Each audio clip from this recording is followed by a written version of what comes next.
Boa tarde, São Paulo, muito boa tarde, Brasil. Uma tarde muito agradável para você sintonizado aqui na Rádio Mundial 95.7 FM. Para quem está chegando, pegando estrada, ou para quem está chegando agora através do Facebook ou do próprio rádio, seja mais que bem-vinda, mais que bem-vindo. O nosso papo de hoje é presença mais do que agradabilíssima, porque nós recebemos ele, que é ator, gestor e curador artístico do Teatro Safra. São 30 anos de carreira, tem muita coisa para conversar e veio para abrir aqui a nossa semana com alto papo de reflexão e sobre carreira também, Maurício Machado. Ô, Jean, muito prazer, muito bom estar aqui. Obrigadíssimo pelo convite. Desculpa aos ouvintes a voz, o cansaço do final de semana. Porque ontem de uma levada. Duas peças, eu estou fazendo duas peças ao mesmo tempo.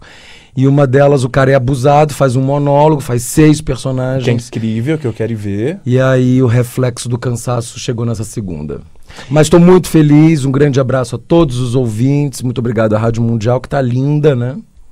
Rádio Mundial sempre presente, né? E presente, ganhei presente. Tem presente personalizado. Uma caneca que chiquérrima, tô bebendo minha água numa caneca personalizada. Não dá para receber Maurício Machado de qualquer jeito, né? Muito Tem obrigado, de ser à altura. Querido, muito obrigado. E aí é um oferecimento de Barato Máquinas, porque a gente sabe nessa vida que ninguém faz nada só, a gente precisa de parceiros, porque boas ideias a gente sempre tem.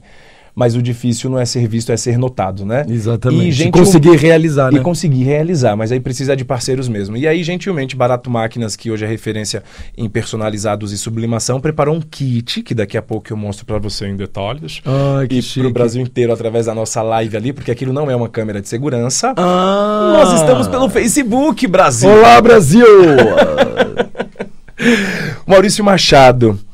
São tantas passagens, né, por filmes, novelas, pelos palcos da vida aí, mas pra gente deixar esse legado aqui, porque é sempre interessante hoje por conta da internet, né, daqui a muito tempo alguém vai estar vendo essa entrevista. Eu queria saber o seguinte, quando que desperta esse teu lado artístico? Quando é que se percebe? Qual foi o teu primeiro contato? E foi o primeiro contato com o quê? Foi na TV? Foi no palco? É referência familiar? Como é que é? Como é que nasce? Não, João, eu venho de uma família de imigrantes portugueses. Eu venho de uma... Apesar da cara de rico, gente, eu não tenho nada de rico. Mas tem cidadania portuguesa. Mas tem, como você sabe. Porque eu dei uma estudada sobre o convidado. Eu tenho. Posso morar lá, não vou ser embarreirado na imigração. Bom, e aí, eu muito pequeno, assim, eu ficava fascinado vendo o Sítio do Pica-Pau Amarelo. Eu ficava fascinado vendo Dercy Gonçalves, Grande Otelo, Armando Bogos, Fagundes, Eva Vilma. Eu ficava enlouquecido vendo esses atores e eu sentia uma coisa muito estranha dentro de mim. E isso lá no Rio? No Rio. No Rio, porque você é carioca. Eu nasci no subúrbio do Rio, muito próximo do Morro da Mangueira. Venho de uma família humilde, de classe média baixa. Meu pai era o maior comerciante do bairro, de um bairro muito pequeno. Que ele vendia? Padaria. Tinha uma padaria. Que legal. Tinha uma padoca que era do meu bisavô, que passou pro meu avô, que passou pro meu pai. E aí, meu pai tinha muito hábito, apesar de ser uma pessoa simples, como a minha mãe, que era uma camponesa, minha mãe veio do norte, de Portugal, eles tinham o hábito de ir pelo menos uma vez a semana ao teatro. Então eles iam ou na quarta ou na quinta-feira, uma vez no mês, que era o dia mais barato do ingresso. Você é filho único, só um adendo? Não, perdão. Eu tenho mais um irmão mais velho e uma irmã. Tá. E que ela é 11 anos mais nova que eu, ela é adotada e tem uma história muito bonita, inclusive, com ela. Bom, aí eles iam muito ao teatro, mas muito louco porque eles não me levavam ao teatro. Eu não tinha essa experiência de ir ao teatro para criança, o teatro infanto-juvenil. E aí a primeira vez que eu vi um teatro numa escola, eu lembro que foi a única vez, porque meus pais faziam um esforço muito grande para eu ter um bom estudo e tudo. E foi o único ano que eu estudei em escola municipal. E era uma escola, inclusive, muito boa. E teve um teatrinho de fantoche. Eu fiquei enlouquecido com aquela manipulação daqueles fantoches. Esse foi o primeiro contato? Esse foi o primeiro contato. Depois, numa outra escola, teve um teatro na escola. Eu fiquei enlouquecido com aquilo. E aí eu lembro que a primeira manifestação de eu ter querido ter algum contato cênico, é muito louco isso, foi na igreja sendo coroinha. Olha. Para mim aquilo era um teatro. A celebração da missa, a missa para mim não tinha roupa, aquela roupa de coroinha, era a minha roupa mesmo que eu ia em casa, mas estar ali no altar para mim era um ato cênico, entendeu? E aí depois tinham alguns teatros, mas eu era uma criança muito tímida, E aí eu lembro que começou a ter uns teatrinhos na igreja, e aí eu sempre me manifestava com interesse de participar, e eu sempre era o último escolhido. E aí eu lembro que a primeira vez eu fui fazer uma árvore, e a árvore se balançava mais do que tudo, porque a árvore tinha que aparecer. Já começou com o movimento. A árvore tinha que aparecer, não ia ser só uma árvore, né? Eu tinha que ser uma árvore com movimento. E aí que maravilhoso isso, né? Viver é relembrar mesmo, né? E aí eu com 15 anos de idade, meu pai, ele olhava muito um jornal de classificados, que seria como se fosse o Primeira Mão daqui de São Paulo, nem sei se existe Primeira Mão ainda, e tinha uma coluna de atividades artísticas. E aí eu lembro que nessa época eu comecei a ver aquilo, aí eu tinha 12 anos de idade, falei pro meu pai que eu queria ser artista, que eu queria ser ator, que eu queria fazer um curso. Eu lia muito jornal, lia muito, e tinha um curso de teatro no Rio que era muito falado, porque na época estava saindo todo mundo desse curso. Malu Mader, Felipe Camargo, o Alexandre Frota, era uma galera que estava saindo desse curso, que existe até hoje, que tem quase 45 anos, que é o Tablado. Tablado. E aí eu falei, pai, eu quero fazer um curso no Tablado. E aí ele disse que isso não era futuro para mim, que eu tinha que ser um diplomata, que eu ia estudar em Portugal, que ele ia fazer o possível para estudar em Portugal, senão eu teria que cuidar dos negócios dele, da padaria. E aí foi muito louco, porque foi o primeiro... Eu não sou um cara assim que tive muitas sortes na vida, eu ralei muito, continuo ralando. Mas eu acho que ali foi um momento de sorte muito grande na minha vida, de luz, de uma luz divina, porque foi eu falar isso, 3 dias depois, chegou um ofício, eu estudava no colégio salesiano, no colégio de padre, dizendo que um pai de um dos alunos ia montar um grupo de teatro na escola. Olha. E era gratuito, e era de sábado e domingo. E aí eu pensei, bom, a questão não é só financeira, a questão é que meu pai não quer. Então, se eu disser para ele que o curso é gratuito, mas é de teatro, ele não vai assinar, porque tinha que ter assinatura. Será menor, né? Aí eu não pensei 2 vezes, falsifiquei. Fiquei no curso da escola, que era para ter uma montagem durante quase um ano. E aí eu, abusado, o grupo se desfacelou. Eu peguei toda aquela experiência daquele grupo, montei o meu próprio grupo com 13 anos de idade, abusadíssimo. Claro que não deu em nada. Mas reflete muito hoje no que você faz no em cena, empreendedorismo, enfim, né? Exato. E da gente lutar pelo que a gente quer, quando é uma coisa legítima de amor, de verdade. Eu acho que você encontra as forças e as armas dentro de você para você lutar e para você conquistar. Mas existe muita luta numa carreira, porque o talento é 20% só. Ah, total. O resto é muito estudo e muita luta mesmo. É, total. No decorrer do tempo a gente vai percebendo isso com mais clareza. clareza, E essa profissão, né? Mais do que tudo, assim, hoje eu passei um processo, assim, sem entender, né, a questão dos meus pais. Eu vim para São Paulo com 15 anos de idade, 16 anos de idade, e vim sozinho, falsificando na aviação Cometa, para poder pegar o busão e vir para São Paulo. Olha. Então, assim, eu tenho uma trajetória de muita luta e muito sozinho, assim. Mas eu acho que hoje em dia eu sou muito grato a todos os nãos que eu tive, não só da vida, mas como dos meus pais, porque isso me fortaleceu, isso me tornou um homem forte, me tornou um homem guerreiro. Porque quando que você recebeu não? Em quais situações? Várias, de vários testes. Eu nunca falei muito sobre isso, assim, mas... Primeiro porque, assim, eu venho do subúrbio do Rio de Janeiro. Então, para quem é carioca e tá ouvindo, sabe bem do que eu tô dizendo. Existe o Rio de Janeiro é meio rachado, né? Que é o túnel Rebouças de lá e o túnel Rebouças de cá. Então, quando você já nasce na zona... O São Paulo não tem muito isso. Porque eu acho que São Paulo é uma cidade muito mais open mind, é uma cidade que a Gal Costa está se apresentando na Moca. O público vai na Moca porque quer ver a Gal Costa. O Rio de Janeiro não tem muito isso. O Rio de Janeiro, ai, que preguiça de ver a peça do Falabella na Barra. Porque a pessoa mora em Copacabana. Então, o Rio de Janeiro é muito separatista. E ele tem uma coisa muito forte com quem nasce na Zona Norte. Aí, quando você é de uma família de classe média baixa, da Zona Norte... E você não tem, como eu não tinha, nenhum lastro familiar de ninguém, nenhum artista na família, nenhuma história. Eu tive que começar do zero. Aí, quando começou a dar certo, eu comecei a sofrer bullying por ser bonito. que é uma coisa que eu nunca falei muito a respeito. Então, assim, quando eu conquistei... Que difícil! Como que é sofrer bullying por ser bonito? Porque as pessoas falam assim, nossa, quem é esse garoto? Num primeiro momento, né? Claro, num primeiro momento.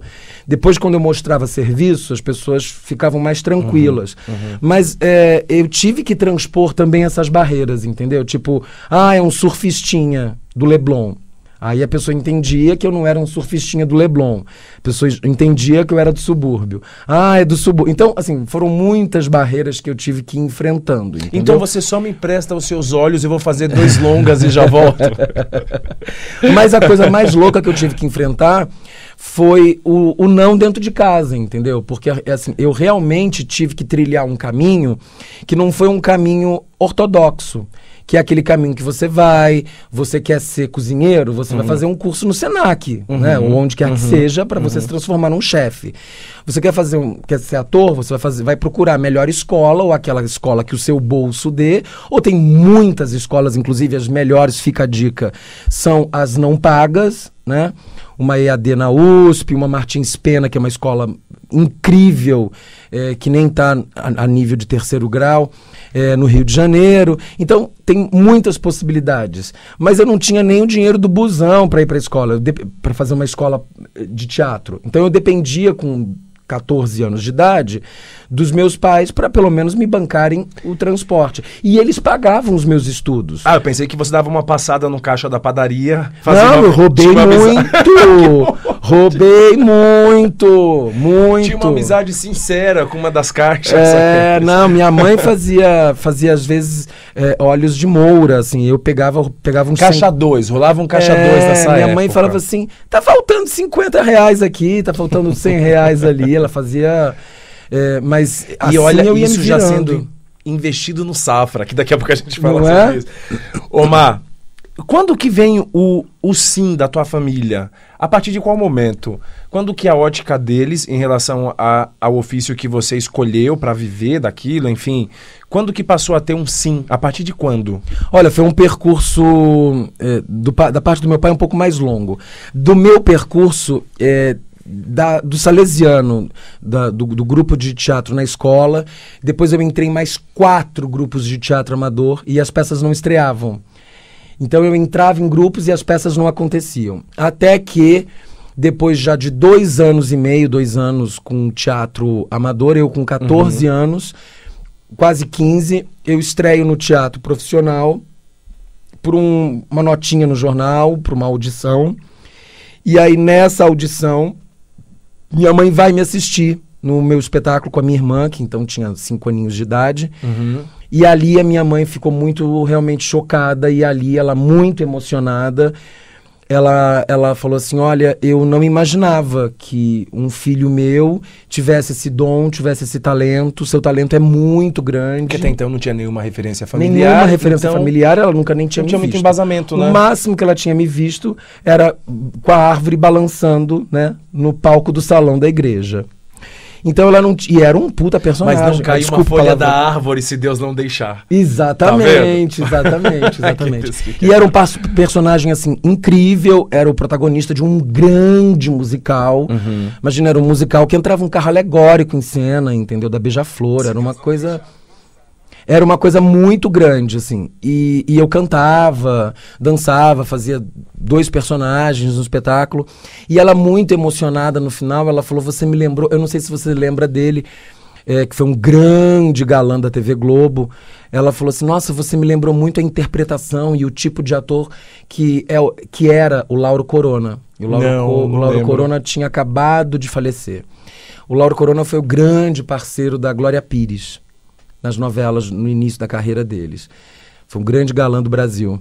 E aí eu fiquei muito emocionado com aquilo, e aí a partir dali minha mãe foi me assistindo em todos os espetáculos. Aí eu fiz mais todos? Todos, ela assistiu todos até o último dia de vida dela. Incrível. Todos.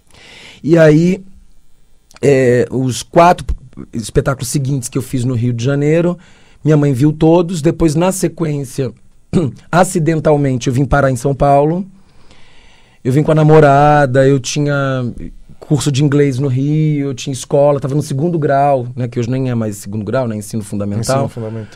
eu tinha uma vida no Rio de Janeiro e eu vim a passeio trazido pela Mara Manzan. Quem não se lembra, Mara Manzan, atriz falecida, que tinha aquele bordão com a Juliana Paz, cada mergulho é um flash.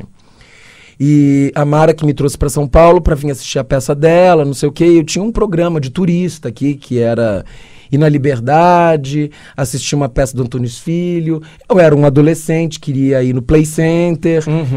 E no instinto. Passear na Paulista, enfim, conhecer o MASP. E aí a Mara deu um jeito e ela me apresentou uma peça de teatro que o garoto estava fazendo a peça na última semana, porque ele tinha feito um bronzeamento artificial, tinha queimado a córnea. Uou! E aí ela falou, olha, é o último dia dele, você não quer entrar? Aí eu falei, quero. E foi muito louco, porque minha mãe falou assim, olha, você tá indo pra São Paulo, mas você volte, não vá me arranjar um trabalho lá. E mãe sabe de tudo, né? Sente, né? E eu realmente, eu fui na sexta pra voltar na segunda-feira de manhã, porque eu tinha escola na segunda-feira de manhã. Eu voltei na outra segunda, tendo estreado uma peça. 3 meses depois eu fui indicado como ator revelação de São Paulo, ao Prêmio APTESP. Foi tudo muito rápido. Tudo muito rápido. Aí, isso em 88, né? Estamos falando de 88. Para que você é de 2000 pra cá. Para com isso. Gentil. Aí, na sequência, o Ronaldo Sembroni me chamou para fazer uma peça. Na sequência, o Valcir Carrasco, que hoje todo mundo sabe quem é. Na época, ele estava dando os primeiros passos. Ele já era um grande jornalista, editor da Abril, de vários veículos. Ele me chama para fazer uma peça. Ele era a 3ª ou 4ª peça da carreira do Valcir. Aí eu fui fazer uma peça com ele, mas tudo isso ainda... Eu só vinha para São Paulo para me apresentar. Tudo isso ainda morando no Rio de Janeiro. Até que o Ronaldo Sembroni me chama para fazer uma peça adulta. E aí nessa peça eu era um comediante, era uma comédia, e eu fazia os 7 personagens masculinos da peça. E aí foi um grande desafio. 7? E então aí, você tira de letra agora. E aí eram 7 homens completamente diferentes, chamava-se As Filhas da Mãe. E ali foi um grande desafio, e ali a minha mãe convenceu meu pai a vir para São Paulo me ver. E aí quando ele me viu, ele ficou realmente muito chocado, mas um portuguesão, né? Um portuguesão, então ele nunca chegou para mim e disse, olha meu filho, você tem muito talento, você nasceu para isso. Mas expressava. Mas ele expressava pela cara e eu dormindo ouvia. Ele ligava para todos os amigos da agenda, todos. Eu dormia, eu ouvia. Nessa passagem que você foi fazer televisão, ou tu foi mesmo migrando de um palco para o outro, de uma peça para outra? Não, eu fiz... Ou tu fez um resumo aí? Eu levei 18 anos para fazer meu primeiro... Eu tinha feito pequenas coisas pontuais em televisão, fiz Telecurso 2000. Lembra do Telecurso? TV Cultura, que passa na Globo também, que é um programa da Fundação Roberto Marinho. Eu fiz... Mas isso eu tenho muito orgulho de ter feito tudo isso, mas não foram personagens expressivos, foram participações, né? Mas eu fiz várias participações na Fundação Roberto Marinho no Telecurso 2000. Eu fiz o programa de estreia da carreira, da estreia do Luciano Huck. O Luciano Huck estreou na CNT, para quem não sabe, com direção do Billy Bond. Ele e a Adriane Galisteu tinham... Era o antigo 26, né? É a CNT. Eu não sei que canal... Que até uma época teve parceria com a Gazeta, a CNT Gazeta. Isso, há muito tempo atrás teve. E aí... Que ficava aqui na Alameda, aqui pertinho, não é? Isso. E aí o Luciano foi... O primeiro programa que ele teve era um programa diário de 30 minutos na CNT de noite. E aí tinha um grupo de atores que tinham que faziam quadros de humor. E aí eu fui do elenco desse programa. Enfim, fiz algumas pontinhas, mas aí eu considero participações, pontinhas em novela, todas elas com fala, tudo, mas participações. Aí com 18 anos já de carreira, na maioridade, eu faço minha estreia profissional em televisão. Eu estreio na televisão num personagem que me deu muito orgulho, porque o Valcir Carrasco escreveu para eu fazer. Foi um papel que ele pensou em Alma Gêmea, que aí foi a minha estreia. E foi um luxo, né, ter participado daquela novela, porque Eu acho que até hoje foi a novela das 6 de maior audiência. Aí o Portuga deve ter ligado pra lista toda, né? Sim. Não, aí meu pai já não era mais vivo. Ele não era mais vivo nesse momento, ele não teve o prazer. Acompanhou de outro plano. Mas já que você tocou nesse assunto, a minha mãe, ela não se continha em felicidade, porque ela pôde ver isso. Minha mãe viu 2 novelas minhas, essa e a seguinte, que foi Cidadão Brasileiro na Record. Mas como era... Tem aquela coisa, né? A gente ainda vive um pouco isso no Brasil, essa coisa de quando a gente não é de uma família de artista... Você se torna mais artista para a família quando você vai parar na televisão, e quando você faz televisão, e quando você faz novela. Sempre tem aquela perguntinha fatídica e chatíssima para um artista, para um ator, para quem é artista de alma, que é: e você faz televisão? As pessoas lidam um pouco com o teatro como se o teatro fosse um hobby, entendeu? E ele não tem nada de um hobby. Ele é um trabalho árduo e muito árduo. E veio antes da televisão. Sim, claro. O rádio, né? Inclusive, né? Estamos aqui na rádio com radionovela, né? A novela originou da radionovela, né? Olha, a radionovela como é agora, tem até live. Até live, até olha. Câmera, ó, que evolução, né? Evolução. E eu que peguei o momento da ficha, né? Da ficha telefônica. E quem não pegou? Né? Você ficha BIP e afins, claro. Aí, a minha mãe ficou muito louca com essa novela, porque 2 meses depois a novela começou a ser exibida no povoado dela, do norte de Portugal, entendeu? Meu Deus. Então a minha mãe, que mandava fotos minhas de nascido, de batizado, de criança, aniversários, tudo, pra aldeia dela em Portugal, começou a ligar pros familiares dela, pras minhas tias, pros meus tios, que todos moram e vivem lá, dizendo: Maurício vai estrear na novela. E a novela passava no horário... Passava às 6 horas da tarde no Brasil, mas passava no horário nobre de Portugal. Então, foi o povoado se reunia. Imagino. Que é até porque é uma vitória coletiva, né? Era uma vila de 200 moradores. Eles se reuniam no clube da vila para ver o filho da dona Carminda na televisão, entendeu? Que genial. Ô Maurício, eu ficaria aqui, olha, 5 horas de programa fazendo essas passagens aí pela sua vida, que muito nos estimula, porque a gente vê que é uma crescente, né? Que é tudo muito gradativo, que não existe, burlar os processos da própria natureza, né? Falou e volta para a fase inicial aqui da nossa conversa, que o talento é só uma porcentagem do ofício que a gente escolheu, né? Não basta só ter talento, ou no seu caso ter esse par de olhos claros, não basta. Precisa de muito mais. Não bastasse só uma caneca, tinha de ser personalizada. E aí Barato Máquinas entrou em ação, porque quem está acompanhando pela live está vendo essa caneca aí toda inspirada, trabalhada no tema de cinema. E aí nós temos aqui agora o mousepad para o seu escritório ficar todo chique. Nossa, gente, muito chique. Obrigado, Jean. Aí nós temos aqui chaveirinho para o seu Barato carro. Máquinas. Olha, gente, que chique. Almofadinhas. Isso aqui vai virar meu chaveiro. Pois é. Aí nós fizemos aqui, ó. E aí tudo isso você já vai pensando em personalizados em sublimação, que a Barato Máquinas tem mais de 13 mil itens para quem quer empreender. Ou seja, dessa gama de produtos, eu trouxe apenas alguns. É só um tira-gosto só para você ver o que a gente é capaz de fazer. Tem outra caneca para você presentear alguém ou fazer uma duplinha quando alguém for na sua casa. Nossa, que chique, gente. Aí temos mais almofadinhas aqui dentro. Eu vou ficar enjoado de mim. Você vai ficar enjoado. Você quer beleza? Hashtag desculpa a sociedade. Hashtag obrigado Deus. Mentira! Você tem squeeze. Você acha que você vai pra academia com qualquer squeeze? Mentira! Claro, porque você é chique. Então, pra quem quer empreender, pra quem quer ter a sua liberdade financeira ou quer ter um complemento porque já é feliz com a renda atual, Barato Máquinas tem a solução. E a sacola já é personalizada também. Mas claro, né? Porque são 13 mil itens. Então, assim, vai desde a caneca, que é o trivial, que a gente vê muito nas ações de sampling, né? Nas rádios ou nas empresas. São 13 mil itens. Então, deixa eu deixar o telefone da Barato Máquinas. Não é um TNT vagabundo não, hein, gente? Não, ele entende, coisa boa. Brasil. É qualidade, né, Mar? Enquanto o Maurício vai apreciando ali o seu kit personalizado. Eu tenho 3 chaveiros. 3 chaveiros. Você pode presentear todo mundo agora.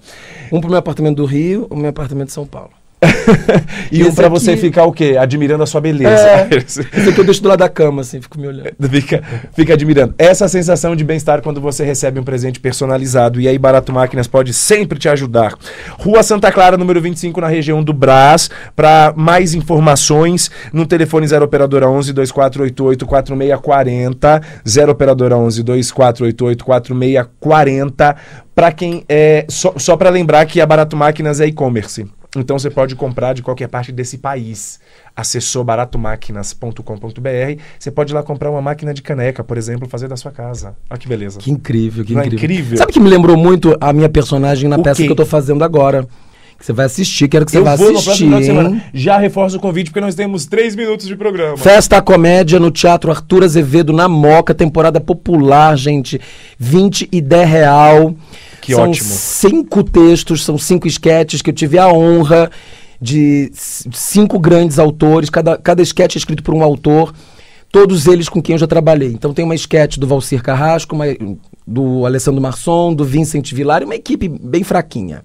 Heloísa Perricet e Sil Esteves e Daniele Valente. São esquetes diferentes. E a primeira, que é a mãe da festa, da aniversariante, ela tem essa pegada que ela personaliza tudo na festa. É que usa um óculos grandão? Não, essa é a tia da festa, Essa é a bem tia. louca, de humor negro Eu ela. quero ir muito.